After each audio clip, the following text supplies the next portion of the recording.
ایک مرتبہ شفیع اسپی مدینہ میں داخل ہوئے۔ اچانک ایک آدمی کو دیکھا جس کے پاس کچھ لوگ جمع تھے۔ انہوں نے پوچھا، یہ کون ہے؟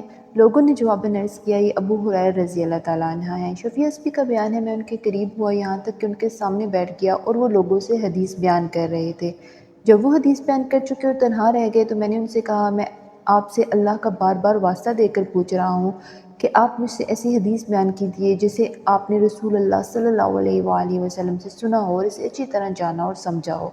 ابو ہریرہ رضی اللہ تعالیٰ عنہ نے فرمایا، ٹھیک ہے، یقیناً میں تم سے ایسی حدیث بیان کروں گا جسے مجھ سے رسول اللہ صلی اللہ علیہ وآلہ وسلم نے بیان کیا ہے اور میں نے ان سے اچھی طرح جانا اور سمجھا ہے۔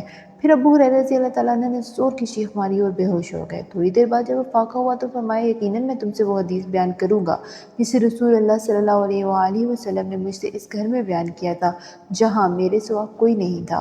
پھر دوبارہ ابو ہریرہ نے چیخ ماری اور بے ہوش ہو گئے۔ پھر جب وہ فاقہ ہوا تو اپنے چہرے کو پوجا اور فرمایا، ضرور میں تم سے وہ حدیث بیان کروں گا جسے رسول اللہ صلی اللہ علیہ وآلہ وسلم نے مجھ سے بیان کیا اور اس گھر میں میرے اور آپ کے سوا کوئی نہیں تھا۔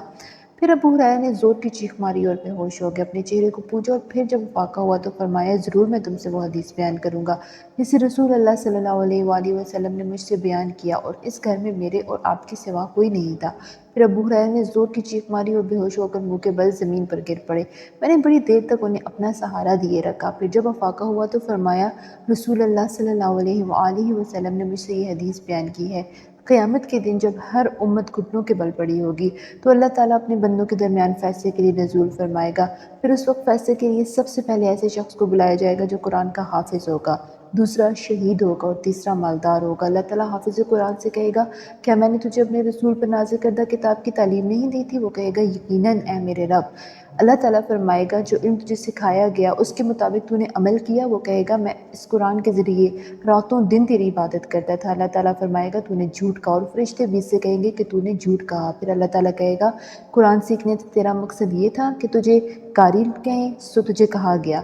پھر صاحب مال کو پیش کیا جائے گا اور اللہ تعالیٰ اس سے پوچھے گا، کیا میں نے تجھے ہر چیز کی وسعت نہ دے رکھی تھی، یہاں تک کہ تجھے کسی کا محتاج نہیں رکھا؟ وہ عرض کرے گا، یقیناً میرے رب۔ اے اللہ تعالیٰ فرمائیں گے، میں نے تجھے جو چیزیں دی تھیں اس میں کیا عمل کیا؟ وہ کہے گا، صلح رحمی کرتے رہا اور صدقہ خیرات کرتا رہا۔ اللہ تعالیٰ فرمائے گا، تو نے جھوٹ کہا، اور فرشتے بھی سے جھٹلائیں گے۔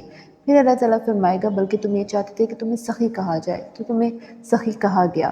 اس کے بعد شہید کو پیش کیا جائے گا۔ اللہ تعالیٰ اس سے پوچھے گا، تجھے کس کے لیے قتل کیا گیا؟ وہ عرض کرے گا، مجھے تیری راہ میں جہاد کا حکم دیا گیا، چنانچہ میں نے جہاد کیا یہاں تک کہ شہید ہو گیا۔ اللہ تعالیٰ اس سے کہے گا، تو نے جھوٹ کہا، فرشتے بھی اسے جھٹائیں گے۔ پھر اللہ تعالیٰ فرمائے گا، تیرا مقصد یہ تھا کہ تجھے بہادر کہا جائے، سو تجھے کہا گیا۔ پھر رسول اللہ صلی اللہ علیہ وآلہ وسلم نے میرے زانوں پر اپنا ہاتھ مار کر فرمایا، ابو ہریرہ، یہی وہ پہلے 3 شخص ہوں گے جن سے قیامت کے دن جہنم کی آگ بھڑکائی جائے گی۔